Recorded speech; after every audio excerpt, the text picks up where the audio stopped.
The American YAWP, Chapter 12, The National Crisis. Section 1, Introduction.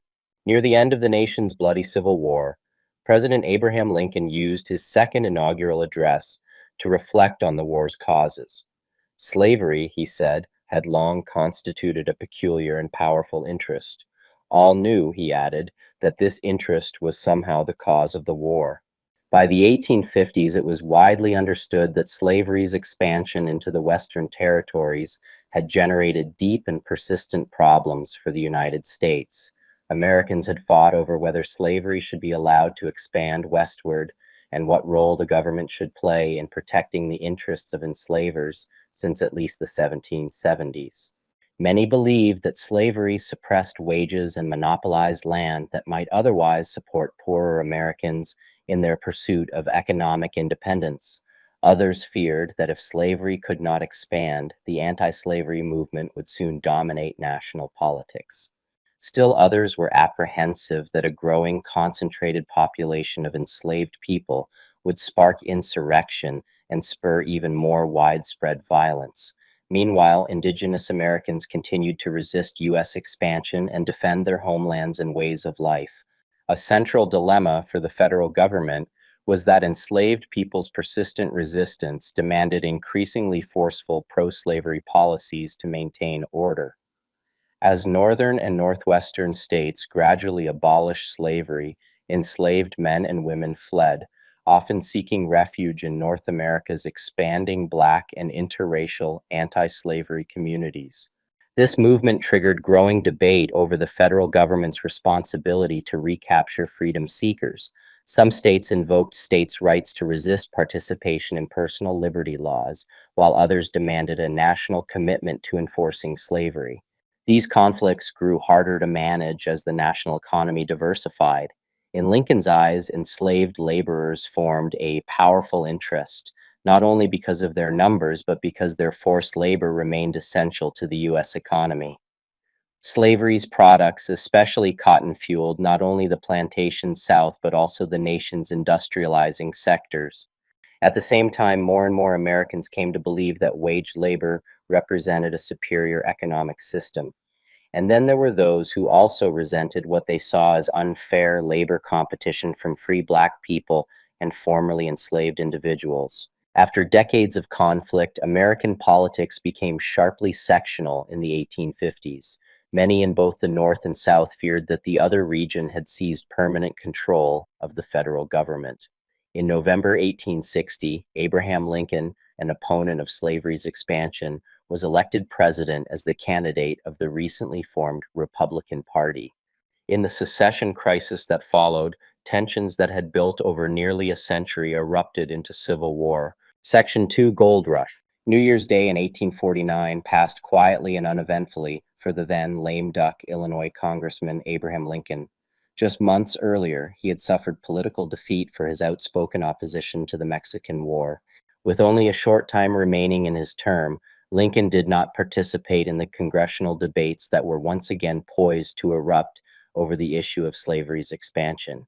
By 1849, fierce disagreements over westward expansion and the future of slavery were nothing new. A decade earlier, advocates of U.S. territorial growth had coined the phrase manifest destiny. By the mid-1840s, the idea had come to express the belief that it was America's divine mission to overspread the continent allotted by Providence for the free development of our yearly multiplying millions. A term that once broadly evoked imperial ambition became increasingly tied to the interests of slaveholding expansion. Lincoln's opposition to the spread of slavery had been a central theme of his first congressional campaign in 1846. The Mexican War, however, far from settling the issue, only intensified it. David Wilmot introduced a proviso before the House that would ban slavery and territory land to be seized from Mexico. Southerners revolted. By 1849, debates over slavery had grown even more urgent, especially as new developments, both abroad and in the recently acquired Western territories, including the discovery of gold in California, once again pushed the issue to the forefront of national politics. The situation by 1850 seemed to embolden some of the nation's most ardent expansionists. Many Northern businessmen and Southern enslavers, for example, supported the idea of pushing U.S. slavery into the Caribbean as a useful alternative to continental expansion, since slavery already existed in these areas. Some were critical of these attempts, seeing them as evidence of a growing slave power conspiracy. Many others supported attempts at expansion like those previously seen in eastern Florida, even if these attempts were not exactly legal. Filibustering, as it was called, involved privately financed schemes directed at capturing and occupying foreign territory without the approval of the U.S. government. Filibustering in the early 1850s took its greatest hold in the imaginations of Americans as they looked toward Cuba. Fears of racialized revolution in Cuba, as in Haiti and Florida before it, as well as the presence of an aggressive British abolitionist influence in the Caribbean, energized the movement to annex Cuba and encouraged filibustering as expedient alternatives to lethargic official negotiations. Despite filibustering's chaotic planning and destabilizing repercussions, those intellectually and economically guiding the effort imagined a willing and receptive Cuban population carefully guided and managed by an agreeable American business class. In Cuba, Manifest Destiny for the first time sought territory off the continent and hoped to put a unique spin on the story of success in Mexico.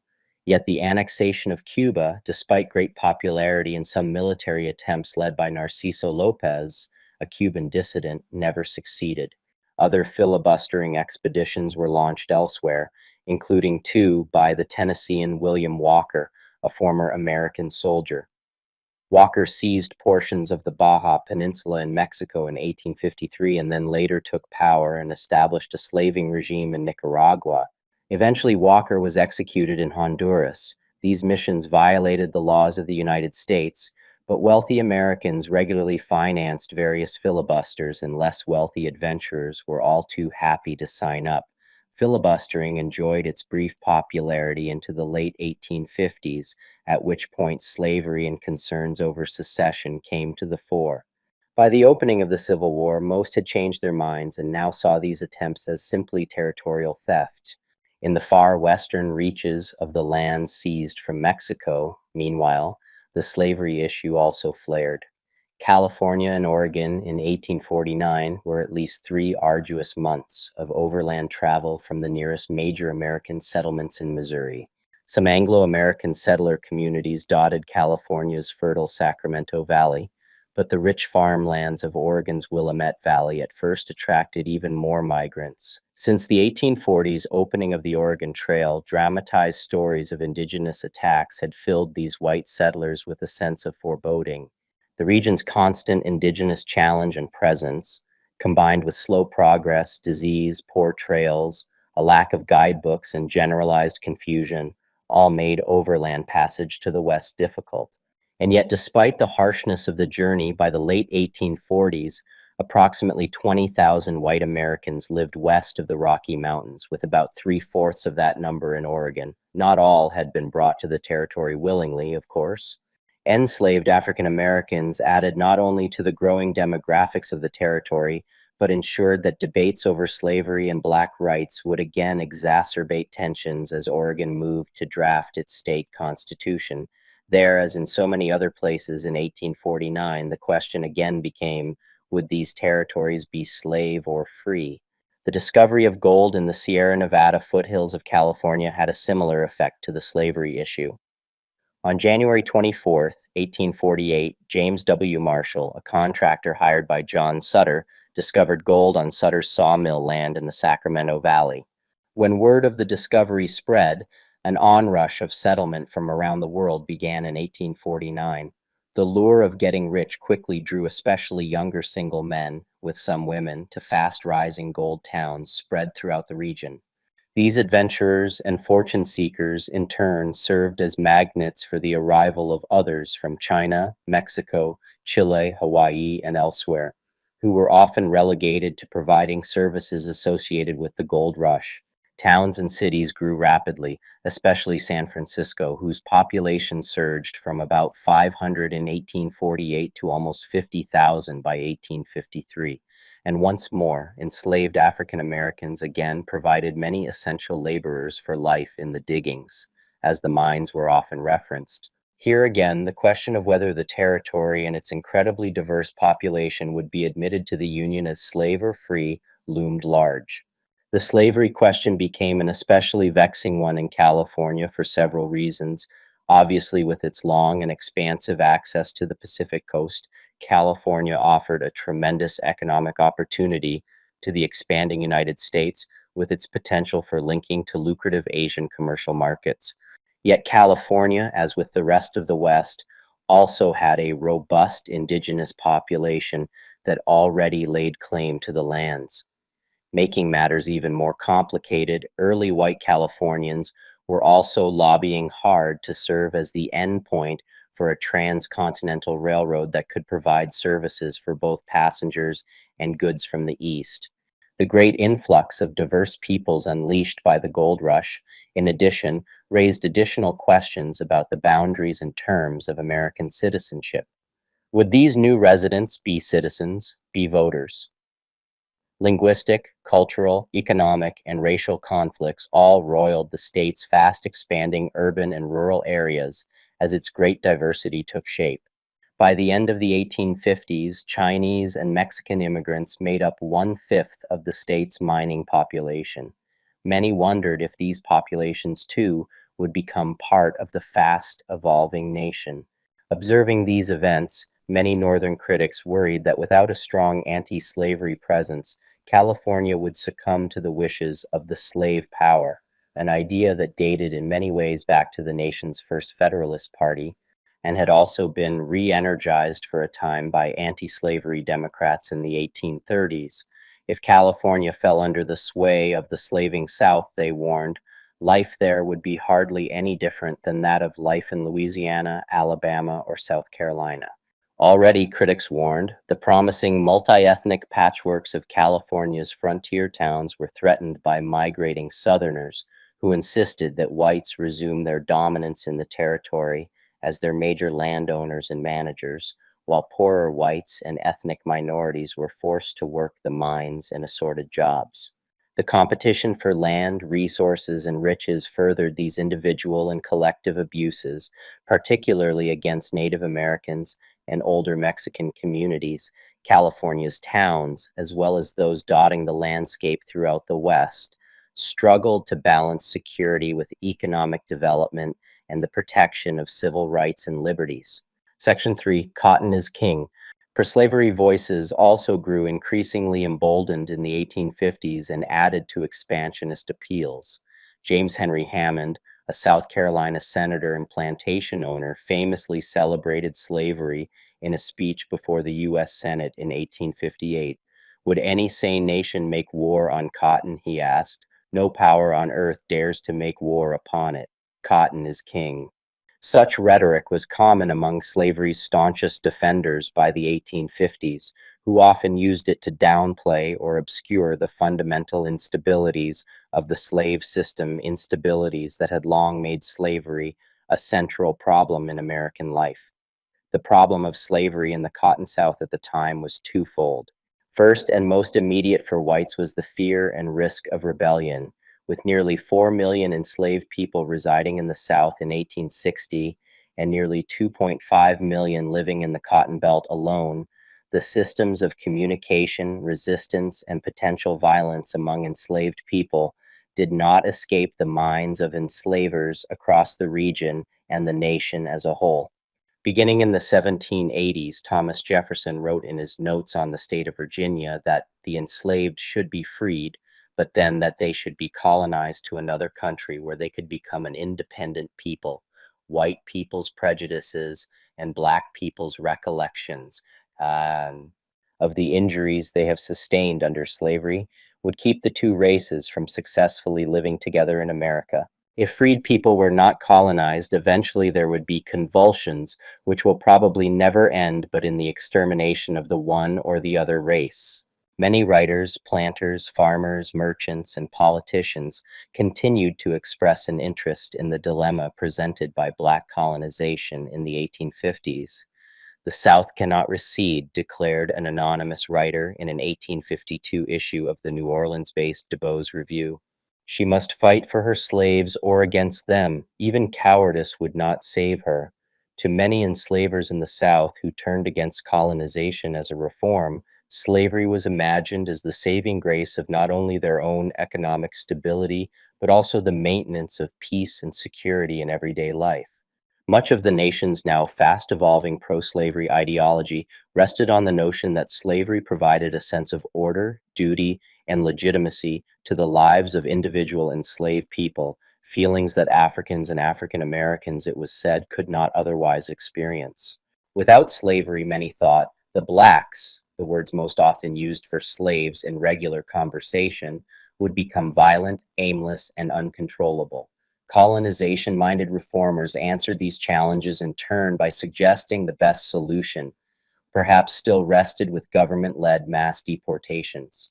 Complicating factors further in the 1850s was the endurance of the internal slave trade, the legal trade of enslaved laborers that had originated in the decades following the American Revolution between states, along rivers, and along the Atlantic coastline, but that in the decades since had expanded to include networks that now span the entire continent. This vast internal trade also gained speed in the decade before the Civil War, as men and women with slaveholding interests spread into places like Arizona and New Mexico. The productivity of enslaved laborers increased as the 1850s progressed, but this increased productivity also came on the backs of laborers who now faced heavier workloads, longer hours, and more intense punishments. The great limitation to production is labor, wrote one commentator in the American Cotton Planter in 1853, and many planters recognized this limitation and worked night and day, sometimes literally, to find the furthest extent of that limit. By the mid-1850s, the expected production of an individual enslaved person in Mississippi's cotton belt had increased from between 4 and 5 bales, weighing about 500 pounds each per day, to between 8 and 10 bales per day on average. Other, perhaps more reliable sources, such as the account book of Buena Vista Plantation in Tensas Parish, Louisiana, list average daily production at between 300 and 500 pounds per hand, with weekly averages ranging from 1,700 to 2,100 pounds. Cotton production per hand increased by 600% in Mississippi between 1820 and 1860. Each enslaved person then was working longer, harder hours to keep up with his or her enslaver's expected yield as the decade wore on. Enslaved women endured some of the harshest realities of slavery, especially during the 1850s, as Southern states aggressively embraced pro-slavery policies, both domestically and internationally. Several factors exacerbated their suffering. A growing racial pseudoscience denied their fundamental humanity by claiming their essential biology made them inferior to whites, and this was a stance further reinforced by laws in multiple states that barred their testimony in court. Because slavery also incentivized natural reproduction, practices like sexual violence and rape were central to maintaining the system, an issue anti-slavery advocates had long highlighted. Yet enslaved women had few options for resistance. Challenging or acting against their attackers was often criminalized. Enslavers, in turn, also produced few records detailing these abuses, but notable exceptions do exist. James Henry Hammond, for example, explicitly documented his rape of enslaved women in letters to his sons, writing that the offspring of these encounters had produced children of my own blood. In extreme cases, enslaved women resisted violently, sometimes killing their attackers, and this too added to the fast-rising sense of crisis in the 1850s. One particularly infamous incident occurred in Missouri in 1855 involving a 19-year-old enslaved woman named Celia. Between 1850 and 1855, Robert Newsom, Celia's enslaver, raped her probably hundreds of times, producing 2 children and several miscarriages. In the summer of 1855, Newsom again tried to force himself upon Celia, but this time she took a club and struck him in the head 2 times, killing him. Instead of sympathy and aid, or even an honest attempt to understand and empathize with her plight, the community instead called for Celia's execution, On November 16, 1855, after a trial of 10 days, Celia was hanged for her crimes. By the mid-1850s, then, capitalism arose in its starkest colonial, violent, and exploitative forms. Humanity became a commodity used and worked to produce profit for a select group of investors, regardless of its shortfalls, dangers, and immoralities. But slavery, profit, and cotton did not exist only in the rural South. The Cotton Revolution sparked the growth of an increasingly urbanized and industrial nation as well, with cities that served as hubs of global markets and conduits through which the work of enslaved people and the profits of planters met and funded a wider world.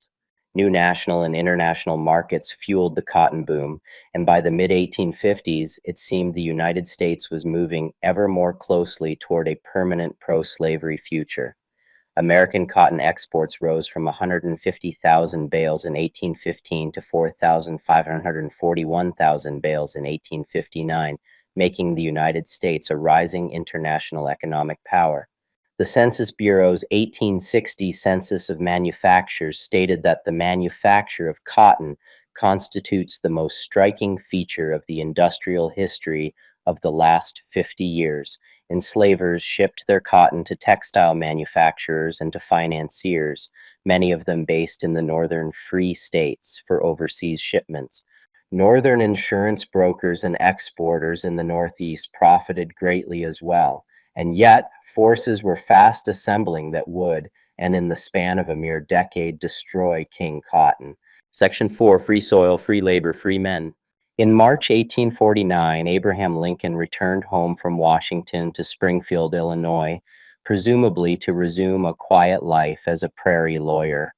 Having been defeated after just one term in Congress as a critic of the Mexican War, his political prospects appeared dim, and like many others, Lincoln may have expected never to return to the national stage. Yet events in the early 1850s prepared the groundwork for his dramatic political comeback. The political realities unleashed by the Mexican War fast evolved during the early 1850s as Lincoln returned to Springfield. President Zachary Taylor remained in office only a brief time until his unexpected death from a stomach ailment in 1850. During Taylor's brief time in office, the seeming fruits of the Mexican War began to spoil. When Taylor was alive, his administration struggled to find a good remedy.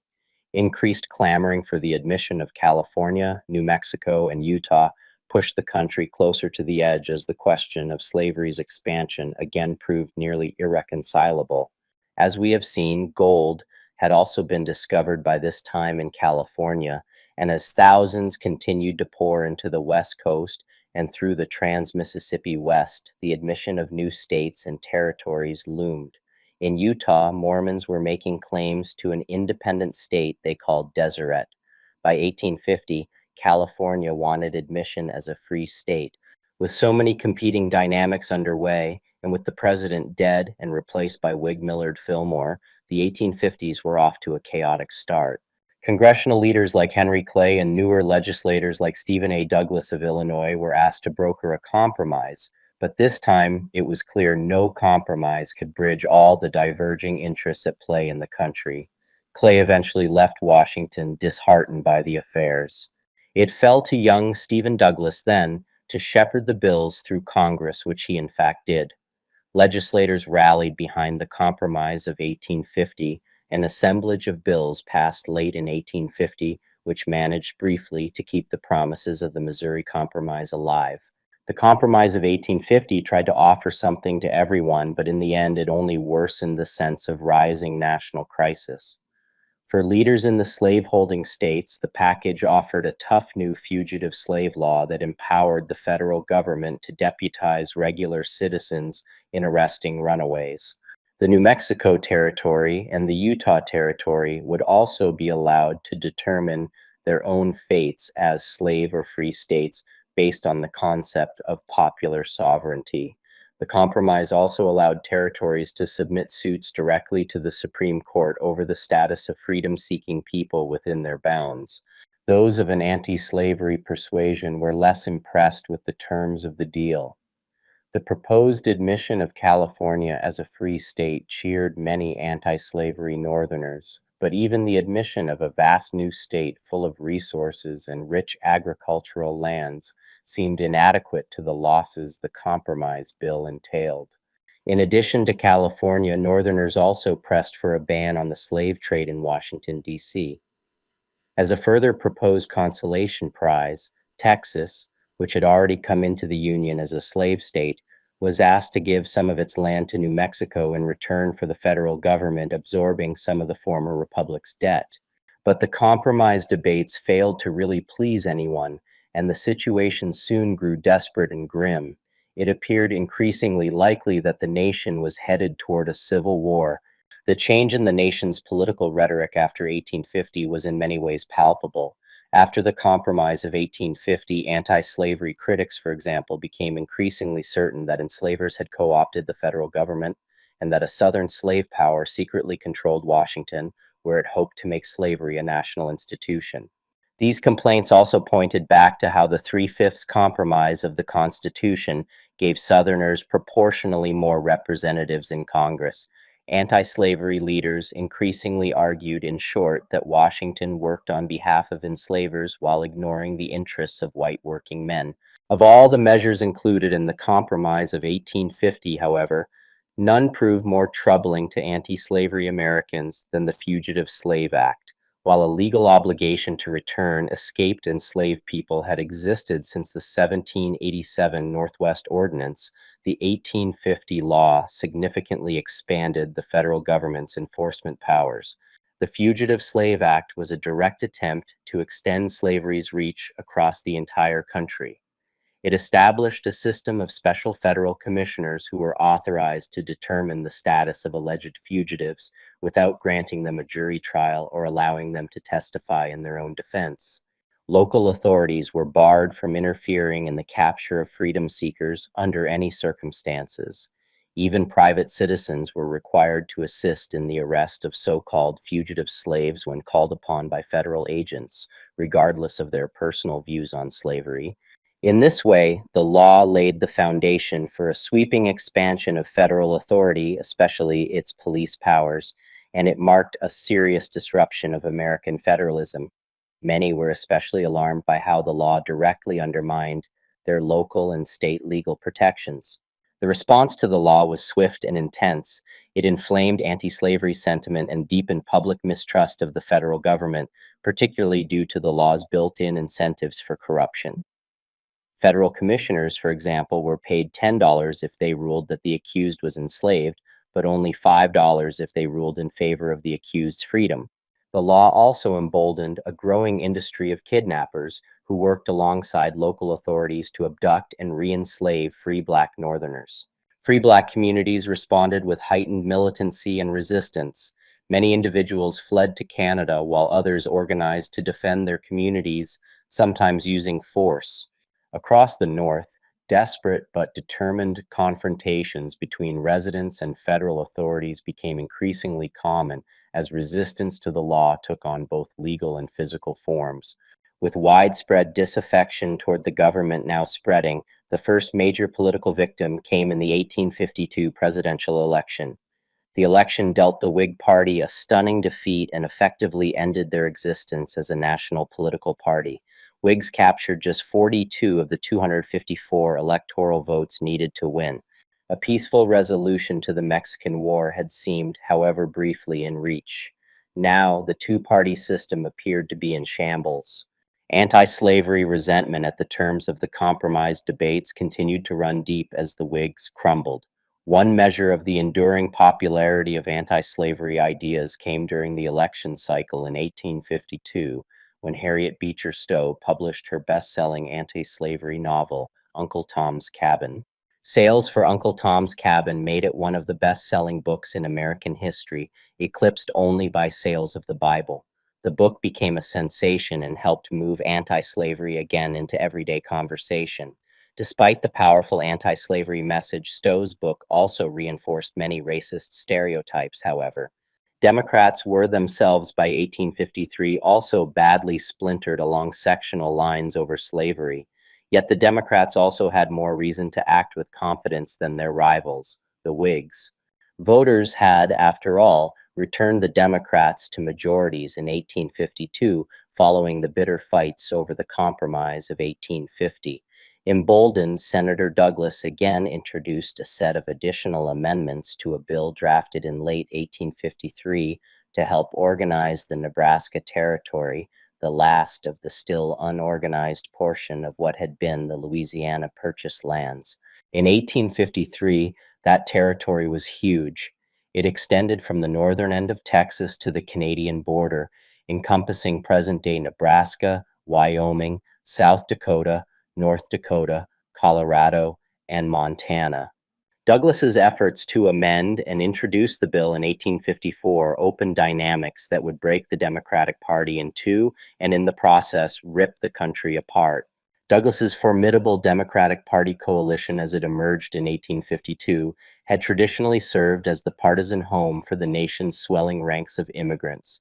More than 5 million immigrants, in fact, arrived in the United States between 1820 and 1860. Irish, German, and Jewish incomers sought new lives and economic opportunities. By the Civil War, nearly 1 out of every 8 Americans had been born outside the United States. A series of push and pull factors drew these new arrivals to the United States. In England, for example, an economic slump prompted Parliament to modernize British agriculture by revoking common land rights for Irish farmers. These policies generally targeted Catholics in the southern counties of Ireland and motivated many to seek greater opportunity elsewhere. The booming American economy pulled Irish immigrants toward ports along the eastern United States. Between 1820 and 1840, over 250,000 Irish immigrants arrived in the United States. Without the capital and skills required to purchase and operate farms, Irish immigrants settled primarily in northeastern cities and towns and performed unskilled work. Irish men usually emigrated alone and, when possible, practiced what became known as chain migration. Chain migration allowed Irishmen to send portions of their wages home, which would then be used either to support their families in Ireland or to purchase tickets for relatives to come to the United States. Irish immigration followed this pattern into the 1840s and 1850s when the infamous Irish famine sparked a massive exodus out of Ireland. Between 1840 and 1860, 1.7 million Irish fled starvation and the oppressive English policies that accompanied it. As they entered manual, unskilled labor positions in urban America's dirtiest and most dangerous occupations, Irish workers in northern cities were compared to African Americans, and anti-immigrant newspapers portrayed them with ape-like features. Despite this hostility, Irish immigrants retained their social, cultural, and religious beliefs and left an indelible mark on American culture. While the Irish settled mostly in coastal cities, most German immigrants used American ports and cities as temporary waypoints before settling in the rural countryside. Over 1.5 million immigrants from the various German states arrived in the United States during the antebellum era. Although some Southern Germans fled declining agricultural conditions and repercussions of the liberal revolutions of 1848, many Germans simply sought steadier economic opportunity. German immigrants tended to travel as families and carried with them skills and capital that enabled them to enter middle-class trades. Germans migrated to the Old Northwest to farm in rural areas and practiced trades in growing communities such as St. Louis, Cincinnati, and Milwaukee, 3 cities that formed what came to be called the German Triangle. These Catholic and Jewish Germans transformed many areas of the Republic during the 1850s. New York's Jewish population, for example, rose from approximately 500 in 1825 to 40,000 in 1860. Similar gains were seen in other American cities. Jewish immigrants hailing from southwestern Germany and parts of occupied Poland moved to the United States through chain migration and as family units. Unlike other Germans, Jewish immigrants rarely settled in rural areas. Once established, Jewish immigrants found work in retail, commerce, and artisanal occupations such as tailoring. They quickly found their footing and established themselves as an important part of the American market economy. Just as Irish immigrants shaped the urban landscape through the construction of churches and Catholic schools, Jewish immigrants erected synagogues and made their mark on American culture as well. The Democrats counted on the support of this broad-based and multifaceted immigrant constituency as it set out to consolidate its power and national grip in the mid-1850s. Douglas proposed a bold plan in 1854 to cut off a large southern chunk of Nebraska as the Kansas Territory, where popular sovereignty, he said, would flourish.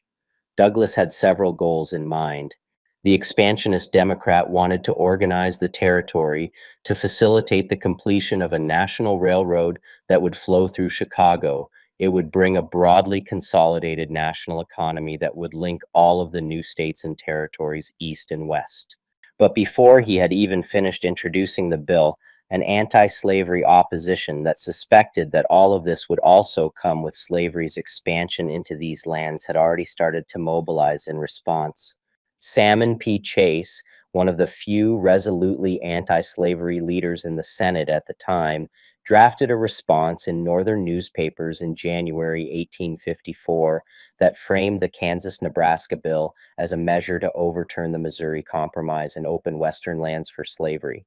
Kansas-Nebraska protests emerged in response throughout the North that spring, with key meetings in places like Wisconsin, Michigan, and Maine. In the territories, meanwhile, legislators decided Kansas would become slave or free depending on the result of local elections. This in turn led to a dangerous situation wherein migrants flooding to the territory swelled the ranks of those who planned to vote for either expanding or constricting slavery. Making matters worse, many of these migrants traveled to Kansas with stockpiles of weapons and munitions suitable for war. Ordinary Americans, meanwhile, increasingly resisted what they now believed to be a pro-slavery federal government. The rescues and arrests of enslaved men like Anthony Burns in Boston and Joshua Glover in Milwaukee in the spring and early summer of 1854 signaled the rising vehemence of resistance to the nation's 1850 fugitive slave law. The case of Anthony Burns, as an example, illustrates how the fugitive slave law radicalized the slavery issue in the eyes of many voters. On May 24, 1854, 20-year-old Burns, a preacher who worked in a Boston clothing shop, was clubbed and dragged to jail. 1 year earlier, Burns had escaped slavery in Virginia, and a group of slave catchers had since come north to return him to Richmond. Word of Burns's capture spread, and a mob gathered outside the courthouse demanding Burns's release. 2 days after the arrest, the crowd stormed the courthouse and shot a deputy U.S. Marshal to death. News reached Washington, and the federal government sent soldiers. Boston was placed under martial law. Federal troops lined the streets of Boston as Burns was marched onto a ship, where he was sent back to slavery in Virginia. After spending over $40,000, the U.S. government successfully re-enslaved Burns. For many white Northerners after the summer of 1854, there was no going back to a moderate stance on the issue. In the words of Amos Adams Lawrence, we went to bed one night old-fashioned, conservative, compromise Union Whigs and woke up stark mad abolitionists. As Americans on all sides of the political spectrum radicalized, organizations like the New England Emigrant Aid Company provided still more guns and other goods for those willing to go to Kansas and establish the territory as anti-slavery through their votes. The year 1855 then nearly fractured the Northern Anti-Slavery Coalition, threatening to splinter it into disparate parts. The growing influx of immigrants, particularly Catholic Germans and Irish, triggered a backlash among many native-born Anglo-Protestant Americans. In response, a resurgent anti-immigrant movement briefly seized the momentum of the collapsing Whig Party and redirected political frustration away from the administration and toward the perceived threat posed by immigrant communities in American cities. This nativist movement gained popularity in places with large Catholic populations, such as Boston, Chicago, and Philadelphia, and even launched its own political party. Known informally as the Know Nothings, because members often claimed ignorance when questioned about their activities, the group's formal name was the American Party. They achieved notable electoral success in 1854 and 1855, especially in New England and the mid-Atlantic states. Yet despite these gains, the anti-immigrant movement failed to resonate in the increasingly immigrant-rich American West, where anti-slavery politics remained far more compelling. At the same time, the anti-slavery movements that started in the early part of 1854 coalesced with the formation of a new political party by the summer and fall of 1854, harking back to the Founding Fathers. Its organizers named it the Republican Party. The Republicans had several advantages over the Know-Nothings in their attempts to become the nation's second party alternative to the Democrats. For one, the slavery issue remained as volatile as ever, and unlike immigration, it led to some spectacularly violent and unsettling episodes in 1855. Following an explosive speech before Congress on May 19th, 20 of that year, for example, Senator Charles Sumner of Massachusetts was violently beaten with a cane by Representative Preston Brooks of South Carolina on the floor of the Senate chamber. Among other accusations, Sumner had accused Senator Andrew Butler of South Carolina, Brooks's cousin, of defending slavery so he could have sexual access to black women. Brooks felt that he had to defend his relative's honor and nearly killed Sumner in response. The violence in Washington was shocking enough, but it paled in comparison to what was soon underway in Kansas. Pro-slavery raiders attacked Lawrence, Kansas. Radical abolitionist John Brown retaliated, murdering several pro-slavery Kansans. As all of this played out, the House also failed to expel Brooks from his congressional seat. Brooks resigned his position anyway, only to be re-elected by his constituents later in the year. He received new canes emblazoned with the words, "Hit him, Sumner, again." With sectional tensions at a breaking point, a fair case could be made that the country had already descended into civil war.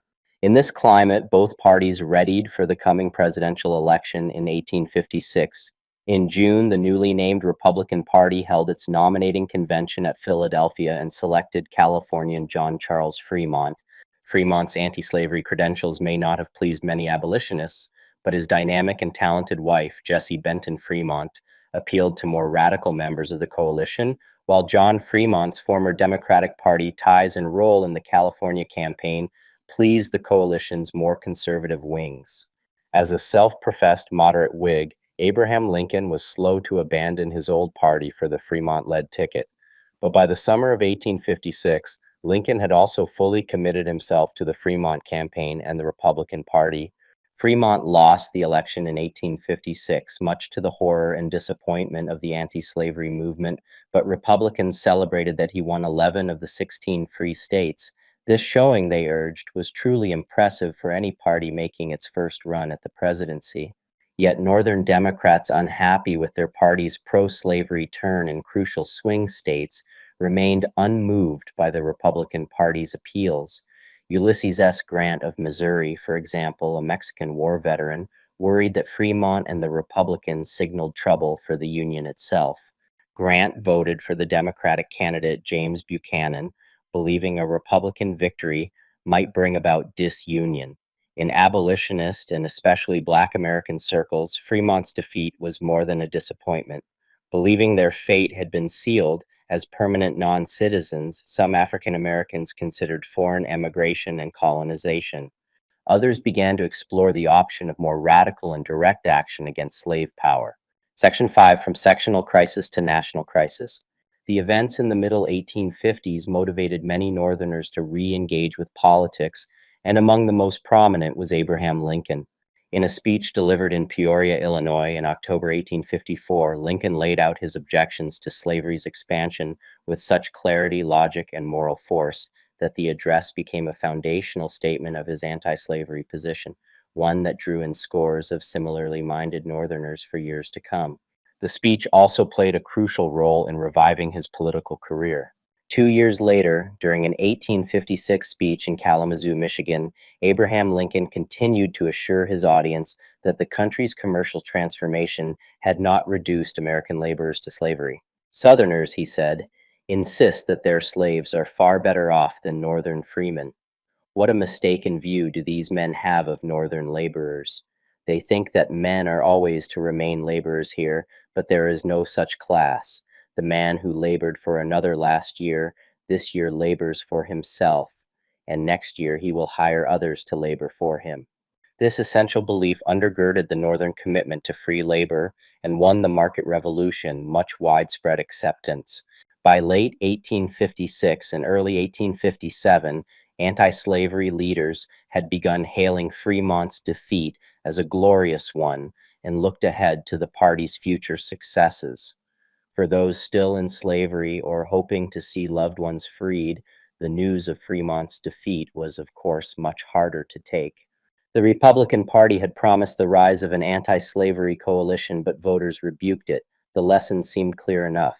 The situation in Bleeding, Kansas continued to loom large over national developments, darkening the national mood. Rumors and misinformation surrounding the early votes in the territory had long plagued the situation on the ground there.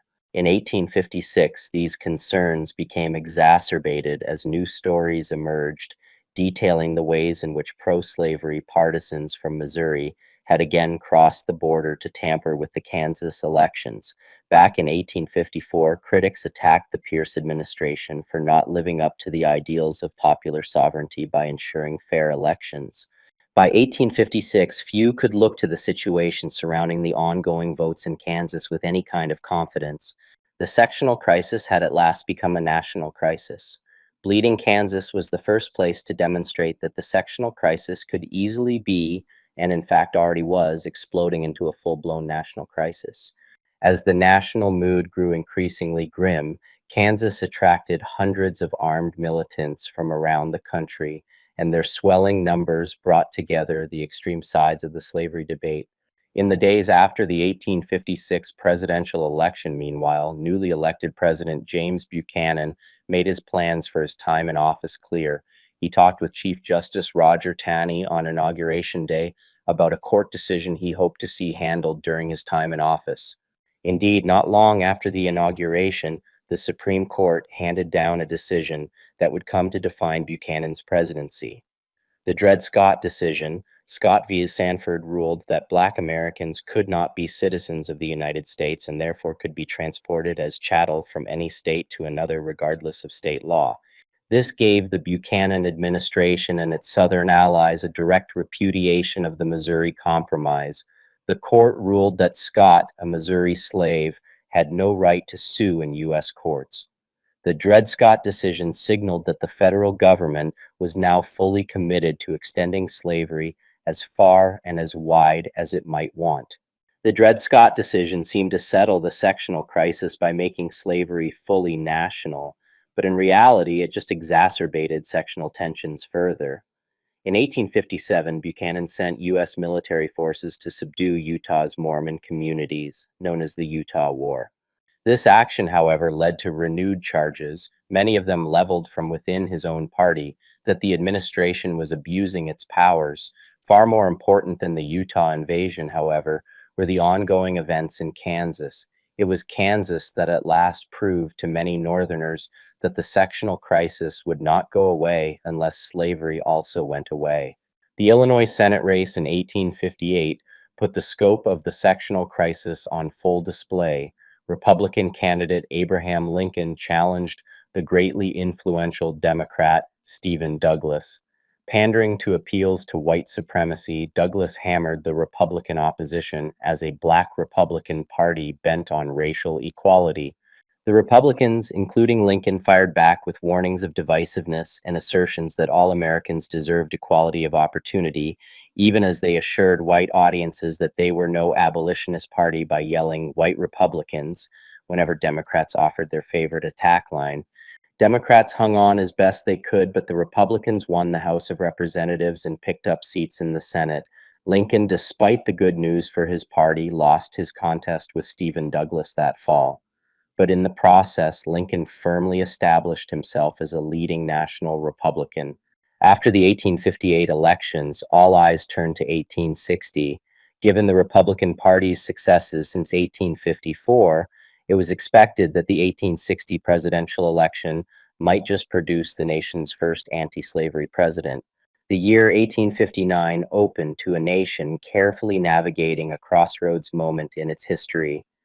In the troubled decades since the Missouri Compromise, the nation seemed to grow increasingly intent on tearing itself apart.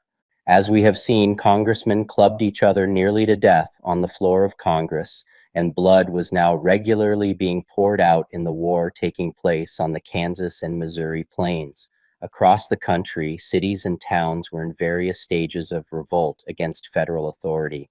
Fighting spread even farther against Native Americans in the far west and against Mormons in Utah.